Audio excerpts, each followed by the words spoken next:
This is the Stop Time Podcast. I'm your host, Lisa Hopkins, and I'm here to engage you in thought-provoking, motivational conversations around practicing the art of living in the moment.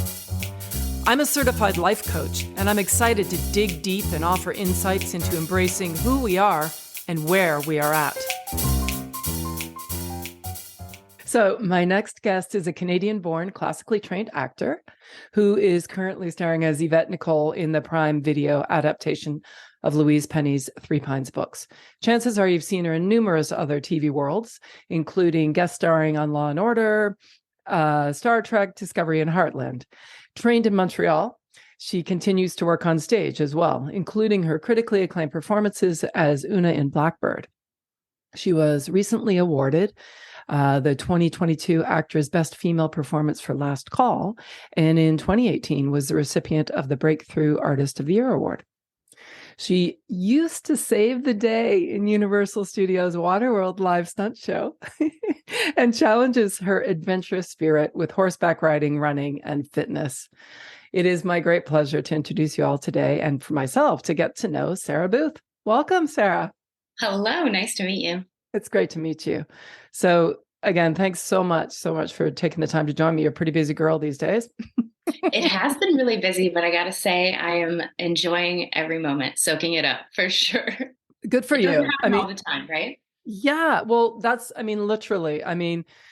Since you're a self-proclaimed adventurous spirit, why don't we just jump in? And I'm going to ask you, well, first of all, congratulations on the huge success of the show. I mean, it was just released. I know it's so prevalent in your life right now.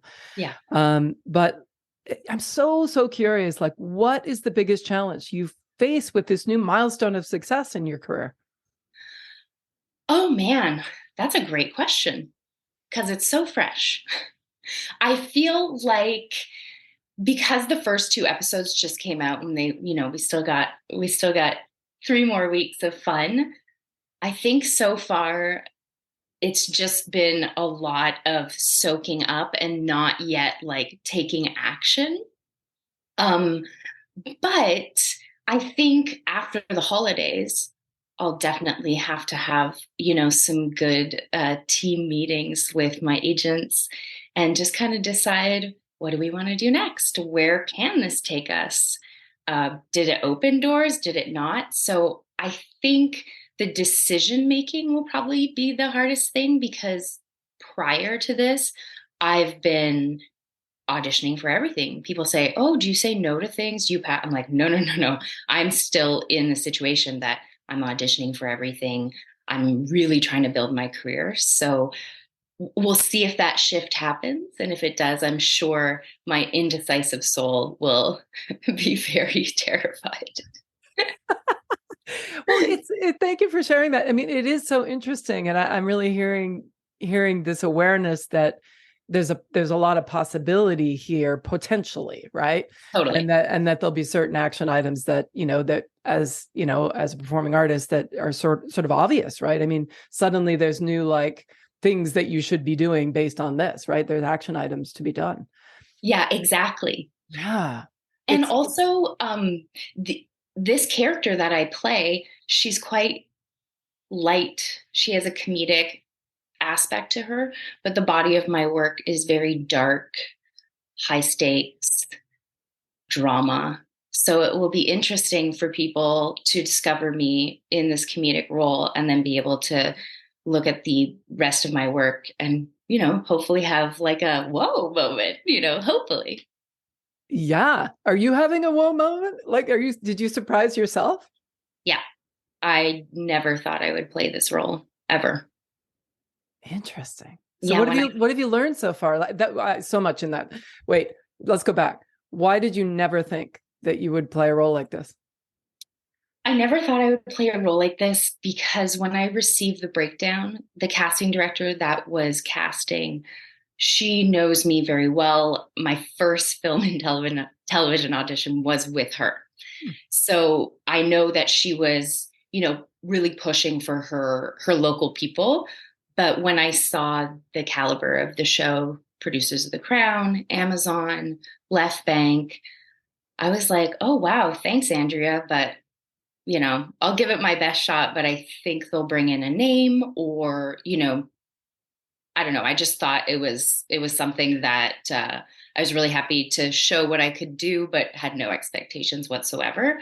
So I really did the audition for myself and for Andrea, who is the casting director, because I knew she would just get a kick out of this crazy character that I put together. And I guess she did, because a month later they called and they said, "We loved your tape. It was way too big. Bring it down." Mhm. I kind of did a 180 on the character. Well, not on the character, but on the comedic. I really grounded her. And they wanted to meet, and they said, let's find a middle ground between your two tapes. We did, and then I found out I got the role, but it was such a whirlwind. I really didn't think in that initial audition I even had a shot, which definitely worked in my favor. Because if I did think I had a shot, I don't think I would have been as adventurous as I could have been. Yeah, that's a huge insight. What Mm. really stands out to me is that you had totally bought into this isn't for me, so therefore you kind of take an element of risk away. But then what Yeah. I heard, right? Because what do you got to lose? Because you in your head you've already lost. I mean, it's not for Yeah, me. it's So, not mine. but Yeah. but it sounds like what motivated you, what made it really real, was your heart center. I heard you say loud and clear, I did it for her. I wanted to show her what I could do. Talk to me about that. Yeah, that's interesting. We have a very special relationship. Andrea has always pushed for me. Andrea and also her partner, Randy, who they both believe in me so much and have really brought me in for the biggest projects that have come to Montreal, or that are, that they're casting close to Montreal. And I think there was a playfulness to receiving this audition. I hadn't seen Andrea in a long time. It was during the pandemic, so I knew I probably wouldn't see her for a very long time. And I felt very comfortable with her whenever I went to audition at her office. So I felt like I just wanted to send her like a fun message, I guess. So like, thanks. Like, what a fun character. Here's my spin, And it just felt fun to do. Honestly, I had to change my perspective on auditions like in the past 2 to 3 years. I just it wasn't a job opportunity anymore. It was just fun. It was playtime. That's it. I had to take that away. I had to take the desperation away. I was in LA. I had 5 jobs. I just wanted to book something so I didn't have to run around with like a chicken with my head cut off. So I think really working on that part of myself and not expecting a job, but just having a 20-minute session with my friend in my apartment to just play around, that's when my career really changed. Wow. Yeah. That's super interesting. Yeah. So again, back to the sort of feeling of, you talked to me about sort of the action items, and that once you process it, you know how you're going to move it into action. I'm curious to know if it's okay with you, like internally, what you've noticed so far, or maybe what you're just noticing right now about how you're receiving and perceiving things around you. I have to sit down and breathe. Um, because it feels a little bit like a super fun tornado. I feel like my brain is constantly going a mile a minute. Oh, someone messaged me. I want to message them back. Oh, I have to do this. I have to do that. I have interviews. It's like all like welcomed chaos right now, which I'm really enjoying. And, I definitely feel like the stress in my body, obviously a good stress, but I feel like I don't want to miss a moment of it. It's Yes. fun. It's really fun. Yeah. I love Yeah. this. Oh, it's just, I mean, I feel it's emanating off of you, but I feel like even without this project, you have that. I don't know you, but my Mhm. instinct is that there's part of that was seen, or that you allowed to really be you in that mindset shift that you talked about, right? Where you put fun back in it, which is obviously a huge part of you. I mean, when I'm looking at your, your bio and stuff, and that, she used to save the day, right? I mean, live stunt show, right? And challenging your adventurous spirit. Talk to me a little bit about your adventurous spirit and when you noticed it showing up in your life. I grew up in a small town of 2,000 people. So very dairy farms. My backyard was probably 3 kilometers long. We had animals. I had a pony. It was just, I don't think I ever realized how adventurous I was until I moved to the city and started. I loved that I was in the city, of course, but I was like, oh, I have all this energy. Where does it go? So that's when I really got into fitness, because I needed like my hamster wheel in the city. So yeah, I have trouble sitting still long. I love traveling for work. I love discovering new cities. When I got the idea to move to LA, I was like, let's do it. Let's just do it. I love kind of jumping in the deep end sometimes, which is, pros and cons, of course. But I feel like it's really helped me in my life and my career to just stay curious. Yeah. Yeah. I feel like if I had a job that I knew my hours every week and when my vacation was and all that stuff, I'm sure part of me would have a zen about that, but I think I would get bored of it really quickly. Makes sense. Yeah. How long ago was it that you went to LA? Talk to me about that transition. So you went from small town farm girl, probably to high school, did your training in Montreal, I'm guessing, right? I think, yeah. So which is the big city, right? Nearest to you. And then I think you went to Toronto. Is that right? In between that? Yep. That makes sense. Yeah. Talk to me from there, like what that transition going to LA and how long you spent there. Just sort of a brief, I'm curious about that. Yeah. I lived in Toronto for about 2.5 years after I moved from Montreal. And I just wasn't happy in that city. And I think part of it is because I was struggling so hard. I couldn't find an agent. I couldn't find, auditions to save my life. So it was a little bit of a struggle. And I decided, you know what? My goal is to live in LA. And my husband is in the industry. He's a filmmaker. He obviously was on board to move as well. And we had a movie come out where we said, hey, let's go to LA for 2 months. The movie's coming out. Great time to, meet up with some people and have a little heat.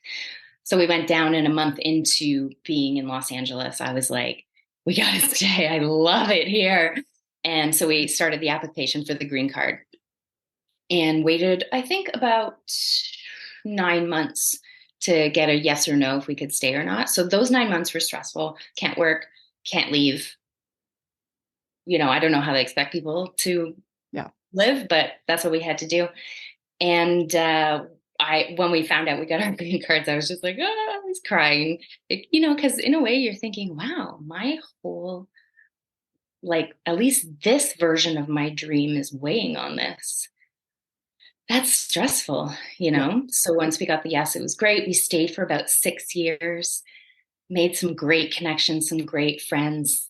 We found our LA people, which was great, because I had spoken to a lot of people saying, oh, I don't like LA. I don't like people, blah, blah, blah. And I mean, we definitely found a great group of friends. And I could see how some people wouldn't like LA, depending where you live and all that stuff. But if you live with all the artists, you find some good people, the real artists. Absolutely. So how long have you been back, or what brought you back to Canada? The pandemic brought us back. Once the pandemic hit, no work in Los Angeles. Everything, fitness, Waterworld, acting, everything was shut down. And my grandmother was ill, so I decided to come home and take care of her for about 3.5 months. And as soon as I landed, I was like, we have to come home. I just had this feeling that we had to come home. Yeah. So after 3.5 months, I flew back to Los Angeles. We packed up a U-Haul and drove home. Wow. Yeah. At what point in that did you audition for Three Pines? I auditioned for that. I would say we moved back in November, and I auditioned for Three Pines for the first time, I think in June. Oh, interesting. So it happened after you came home. Yeah, it happened after we came home. Hmm. It honestly, as soon as we moved to Canada, it has been nonstop. It's been so busy, which is fantastic. I think they had to also hire a lot more Canadians for the projects that were shooting up here during the pandemic. So many amazing Canadian actors got some really awesome roles and opportunities, which was fantastic. Yeah. And it's so busy. It's busy, busy, busy here, Oh, nonstop. that's so great. That's Yeah. so good. I'm so happy to hear that. It's interesting. Actually, in Three Pines, Gamache says something about, I'm paraphrasing, but he says something about uh the biggest mistake you can make is taking actions on assumptions. Yeah, Something to that effect. totally. What do you think about that statement for yourself? Oh, I think that's a great statement. I definitely, like I said, didn't think I would book this role, uh, especially in this career. I mean, in any career, in life, we assume so much. And, I feel like the older we get, the more situations we've been in, we realize that there aren't really any rules. So don't assume, ask, especially being a part of this project that I just did, where it was my first series regular role, where I felt like I had more control, where I was able to have say about my character a little bit more. It gave me this like confidence, this different kind of confidence, where I felt like, well, instead of saying like, oh, well, if I ask that, like maybe they'll say no or whatever. And now I just have more confidence to be like, hey, can I have access to that? Or can we do, like just to speak up a little bit more, which feels really nice. It gives you a little more control, or at least makes you feel like you have a little more control, I guess. Do we Yeah. have any? I don't know. But Yeah. No, yeah, it's really interesting. I mean, in the work I do, I talk about, shifting energy, meaning literally, if you have like a certain amount of energy that you're spending towards something, right? If you yeah, repurpose it, which you did with your assumptions, right? Now, because now that you're in it, something shifted, right? So now you have more room, less room for assumptions, but more room for this confidence that you're talking about, or for this new, right, more yeah, positive anabolic energy, which is pretty cool. yeah. Yeah, Yeah. it feels great just to know that, especially as actors, we're always so used to not having control, just being kind of, I hate this word, but being kind of desperate, willing to Mm. like just like sit there and shut up because you want this job. Mm. So it's just nice to, have room to have a little bit more space. To do what you do best, Yeah. right? Isn't it ironic that actors who are so, brilliantly, gifted at doing what they do, sometimes we only get the tip of the iceberg because they don't feel the permission to do it, right? So Absolutely. And permission, I think, well, it's huge for me.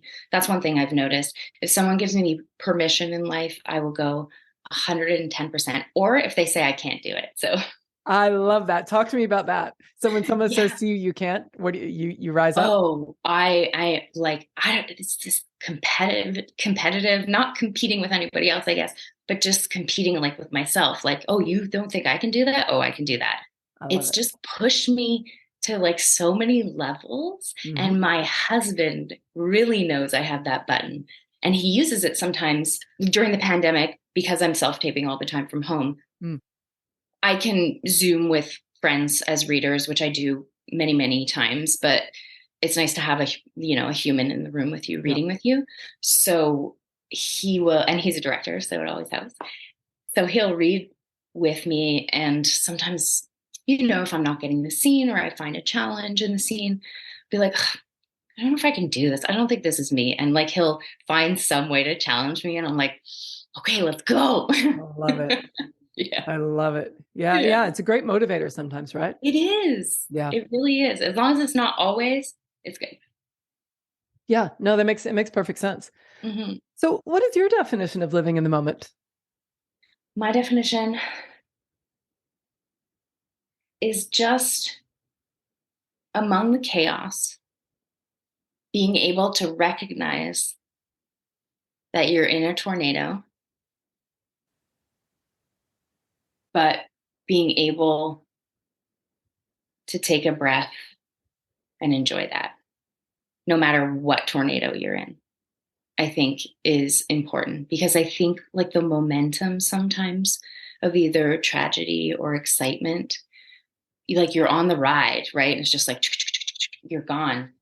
But I feel like good moments, bad moments, to be able to just like slow down that momentum and say like, okay, like, my grandmother passed away a few years ago, but I was able to be in the room right after she passed with my family and be like, this is a beautiful moment. This is really nice. It's shitty, but this is actually a really nice moment for everyone. So I think, you know what I mean? Like just being able to like halt for a second. 100%. And it sounds Yeah. like pull back, zoom out as well, right? Yeah. Yeah. Yeah. Yeah. That's really beautiful. I love that. Mhm. Oh, speaking of assumptions, what do most people assume about you that they get wrong, do you think? That I'm not nice. They assume that you're not nice? When let's say they don't know me at all. Okay. So many people meet me in real life and they're like, oh my God, you're so nice. And I'm like, okay. I guess because of a lot of people have seen me play really dramatic stuff, or, that's mostly what they see of me. They assume I'm like this, like, stunty badass. Like, I'm going to punch you in the face, I guess. I don't know. But yeah, so many people, Gavin's friends, because Gavin will post. Sorry, Gavin is my husband. Okay. He will post, all. He's a very proud husband. He's awesome like that. And I'll meet his friends, especially now that we live in Windsor, his hometown. I'll meet his friends, and they're always like, "She's so," because they only see me through Facebook or whatever. That's funny. Yeah. Interesting. So How does that make you feel? Like when, are you surprised? Like, yeah, I was surprised at first, but now it just makes me feel like I'm doing a great job. I love it. Oh my God, that's awesome. What would you say is one big audacious goal that or dream that you have that you haven't really even put out in the universe yet? Is there something you'd like to share? I want to travel more. Mm. Travel for pleasure would be Mm. nice more. I travel for work, which is great. Love it. But I want to feed the adventurous soul. Mm. I haven't surfed for quite a few years. I surfed when I moved to Los Angeles. Yeah. I have Costa Rica on my bucket list. I have Australia on my bucket list. So many places. So I would like to set up my life in a way that I work and then I have some time off that I can be like, see you later. Go Mm. explore. Yeah. Put all your energy into that adventure. Yeah. Yeah. That's brilliant. I mean, it's interesting because it does sound like you're living a beautiful kind of balanced. I mean, you're getting lots of adventure in your work, which is really, really Yes. cool. But I'm hearing you say that I really want to devote some time to my first love of adventure. I do. Yeah. I just want to go, ride horses in the Rockies. Why not? Well, yeah, Right. 100%. Oh my gosh. There's Yeah. too much. No. There's too many beautiful things to see. And like, I'm starting to get FOMO. Is that right? Yeah. Yeah. Yeah. That's interesting. So what's something that you've seen recently that you kind of go, dang, I want to do that, but I don't have time? Iceland. Mm. Yeah. They put out a special flights out of Detroit for like, I think $500 return. And Yeah. I was like, ooh, that would be fun. And everyone says if you're an outdoorsy person, Iceland is just Totally. fantastic. Totally. That's Yeah. super cool. That would be Oh, fun. yeah. Is there something like, what's one thing that you don't want people to know about you that, yeah, I know that's a kind of you don't have to answer it if you don't want to. No, I will. I think one thing that I don't want people to know about me, which they probably do, but I think they don't, is that I can be really sensitive. Hmm. Yeah. I kind of have Interesting. more of like a tough, I'm fine, it's good. But yeah, I think that I can be really sensitive Mm. and I don't want to show it. Like I'm definitely more emotional than I show, Yeah. which I think I get. That's why I love performing, because I can live through really interesting, crazy moments without, I guess, just, there's no stakes in my real life. Obviously, in the work there is, but Yeah. yeah, it's fun and weird, I guess. No, it's super interesting because it's like such a paradox. I love paradoxes because on the one hand, the way you live your life, and with our conversation about adventure, right? The ultimate and risk for you sounds like would be to not have, not to sort of conduit your sensitivity through a character, which actually really serves you because it's what you do and you're serving others and it's safe because you're good at that. Mm-hmm. But I'm hearing that the vulnerability piece is really hard.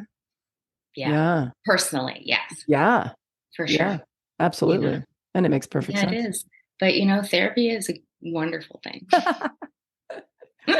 Well, it's funny because, especially in this world that we live in now, like there's a thing about vulnerability as being a badge these days, like it's, and, we talk about toxic positivity. What about toxic vulnerability too? Do you know what I mean? Like there's a certain sort of range of like, we're all on a spectrum in every moment, in every day, in the big picture, in the world, in our family, in our work. And I think this, and I work, obviously, as a coach, I work with this and mindset and stuff, but it's not about attaining one mindset, just as it's not about getting one gig, right? Or playing one role. Right. It's about being able to access all the parts of you so that when you need to play a role, you can, let's say, exactly. or, right?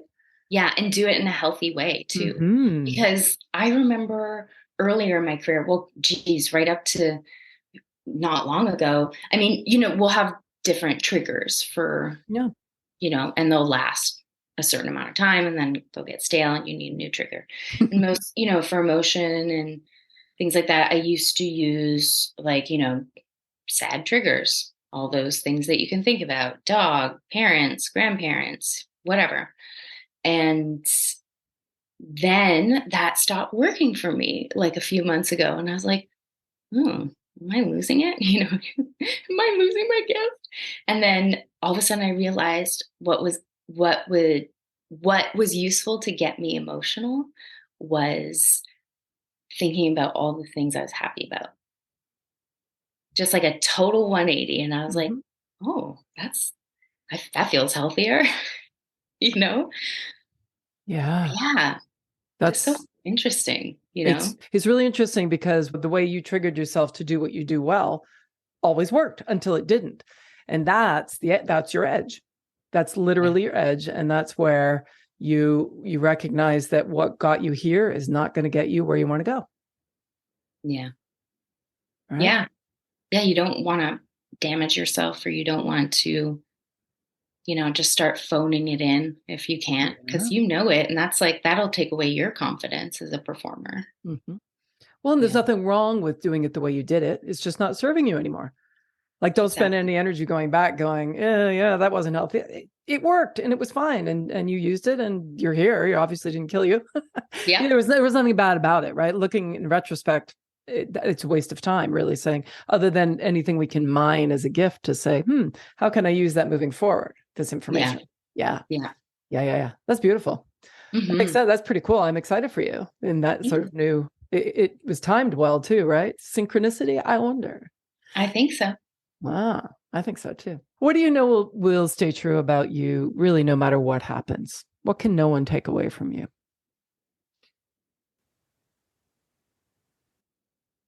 My sense of humor. Mm. I love to laugh and have fun. And I think that's just in me. Yeah. And I feel like no one could really take that away from me because I can make funny jokes in my head. I don't have to say them out loud. Yeah. I drive too. Yeah. If you couldn't do what you do, like if you couldn't act, or let's say you couldn't even be in the arts, what would you do you think?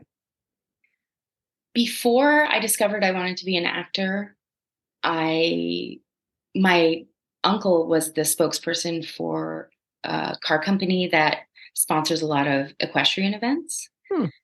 So he did PR for them. He would travel, present trophies, whatever, golf tournament or Yeah. whatever. He would, so he was kind of there to like celebrate, have fun. And I was like, wow, that's such a fun job. I would love to do that. So that's what I wanted to do. I was going to go into communications. Cool. And then my high school started an arts program the last 2 years of high school for me. And Yeah. I got cast in a play and I was like, uh-oh, Oh. here we go. How do you want to be remembered? I want to be remembered by someone who is generous, Hmm. who likes to take care of other people, and who people remember as being really fun. Mm. Yeah. Yeah. I'm going to be like the fun, I don't want children, but I love kids. I just don't want my own. I'm going to be the fun aunt. Ah, They can come. I'll be like, yeah, I'm in LA shooting for the next 3 months. Come. Like that, I want to have meaningful relationships with, my nephews and my nieces. But yeah, like, I don't know. I guess I just want to be known as like the fun aunt. yeah. Everybody needs a fun aunt. Do you have, I Right. actually meant to ask you, where do you fall in the, do you have siblings? And I have an older brother. got it. I was curious because when you were talking about growing up and being like really adventurous and ballsy and all that kind of thing, I was like, and I meant to ask you earlier, like, I wonder if she was like brought up with like a lot of brothers, but just one, right? One older brother and his friends. Like I would always want to hang out with the guys, always do what the guys were doing. High school, hung out with his friends, dated his friends. But yeah, I was always kind of like, just always with the dudes. I had a lot of girlfriends too, but I don't know. I didn't like the, sometimes there's like cattiness or, I mean, it happens on both sides, but I was like, I was afraid to get too close to girls, I would say. It was easier with the dudes. Yeah, they were the girls are too feely, right? Yeah, exactly. See, didn't want to be feely. Yeah, Understandable. Yeah. right. Yeah. I love that though. But then we That's, grow up and find out, well, men are actually more sensitive. Let's be honest. mm-hmm. They just don't know how to do it. They just don't know how to navigate that. That's Hmm. that's super interesting. But I relate because it's hard for me too. Yeah. Is Yeah, it important to you? to be able to to be vulnerable. Yeah. Yes, because I feel like I need those moments to draw on in my life. I need to live life to the fullest. So I think the most important parts are when we're vulnerable. Mm, And if I feel so much better after I am, of course. that's interesting. What does it look like to you, vulnerability? Like how do you define it? Because I think it's defined differently for everybody, right? I think being vulnerable is being too scared to say something, but saying it anyways. Mm, I guess talking your truth, even though it's terrifying, that would be vulnerability to me.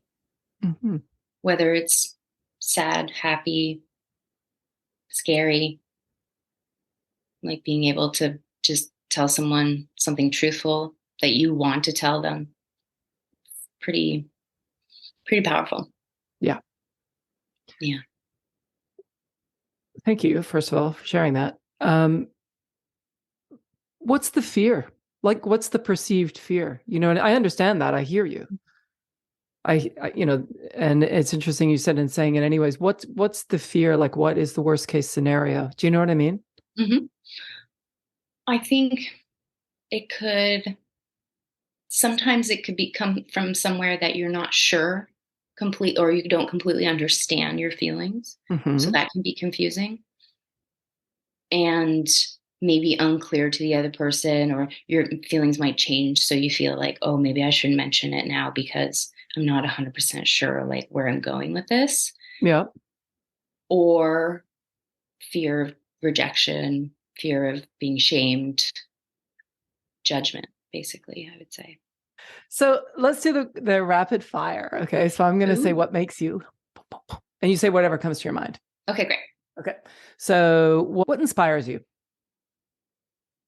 Anything around me. Love it. What makes you sad? Lonely old people. Hmm. I could cry just thinking about it right now. That's interesting. I mean, why? When I see them in public, maybe I make up a story, but I imagine like when someone's like old and struggling and alone, I'm just like imagine having no one left to be with or take care of you. Yeah. Oh, breaks my heart. Sounds like that's a good tool for you. Yeah, right. Thank you. We just discovered another one for the old toolbox. That was pretty Especially, incredible. especially old men. Huh. Because I feel like old women can take care of themselves. But old men, I don't know, there's something about it. Hmm. What frustrates you? Oh, I just got like full of something. What frustrates me? Uh um like running out of patience. Ugh, that frustrates Ah, like when like you're just like waiting for something to happen and it won't happen. That frustrates me. interesting. So you mean running out of patience, or do you mean just having to be patient? Okay, I guess having to be patient. I guess the frustration comes when I've run out. Yeah, it's an important distinction, right? Would you consider yourself a patient person? No. Yeah. Is that because you haven't had to be and things have worked well with your rhythm, or? I think so. Yeah. Mm, I've like honestly, I don't have very many complaints in life. And I think the things that I do get frustrated with are not like, let's be honest, it's not anything that, is life changing. Well, I mean, life changing to me, yes. But yeah, it's just I find it hard to get something out of my head when it's in my head. yeah. I get obsessive a little bit. Well, it's really interesting because your body changed completely when you went, "Ooh, I just something came up in me." What was it? What was your brain? Where did it go? Did it actually take you to something that you can share that is a recent frustration, or was it just purely visceral? Because it seemed so like present. I think it was just visceral Yeah, because I can't think of a specific, interesting. but oh yeah, I don't know why. When I know something's coming, like anticipation, it really frustrates me. How do you do? Are you good with anticipation? Like, are you like, or are you better with just motion? I'm better with motion. If I'm Mm, feeling anxious or something like that, I run. yeah, Just put on my headphones and my running shoes, and I run, run, run. yeah. What makes you hungry? Like physically hungry or like hungry. Whatever you like. What came to mind first? Food. Cool. uh, what makes me hungry is the smell of fresh bread. Mm, I yeah, cannot resist. I love it. That's it. And if it were to be something more esoteric or altruistic, what would it be? And it doesn't. Maybe there isn't anything right now. That's fine. Well, right now I could say that what makes me hungry is a challenge. Hmm. Yeah. Totally. Cool. What makes you angry? People that are mean for no reason. Hmm. Or, I mean, any reason. Like, there's no reason to be mean. But when someone's just having a bad day and they just like want to make someone else have a bad day? Hmm. I hate that. Yeah. Some people that are mean to service people. I was a waitress forever. And I'm people that serve clientele, like customer service, any kinds of those jobs, I have so much respect for. Yeah. And people who are rude to these people, I can't deal with that. I can't. Yeah. Fair enough. Mhm. Finally, what makes you grateful? My family, Hmm. my dog. Um, and I'm really grateful that I have a really strong support system, Hmm. family, friends. I'm really, really lucky with that. That's pretty cool.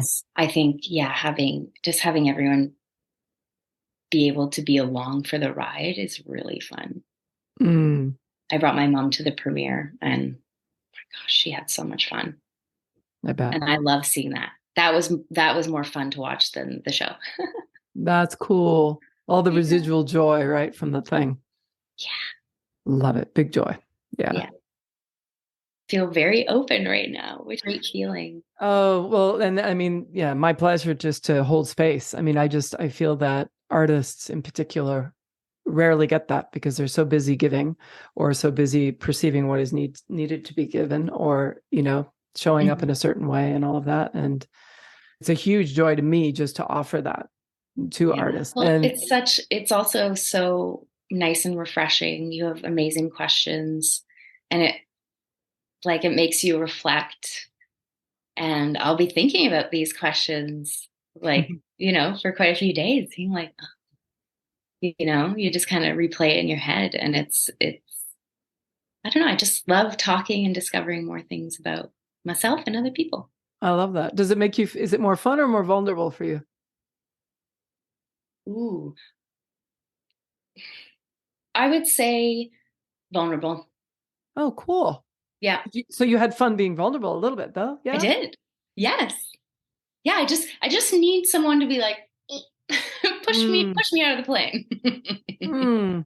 Yeah. I feel like once I open up, I feel like it flows, but it's just like that initial.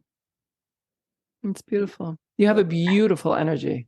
Oh, thank you. Yeah, it's very beautiful. What are the top 3 things that have happened so far today? I got to hang out with my mother-in-law. Nice. I had an amazing ride on my Peloton. And my dog got the cutest haircut. Really short, or? Yeah, it's a little short, but he needed it. What kind of dog do you have? He's a Yorkie mixed with Pomeranian. He looks like an Ewok. Oh my gosh. He's very cute. And so finally, what are you most looking forward to? I'm most looking forward to,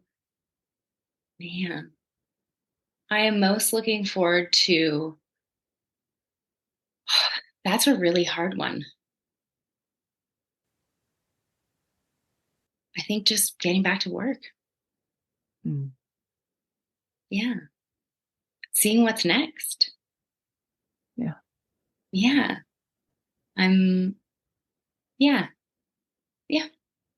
Getting back to work.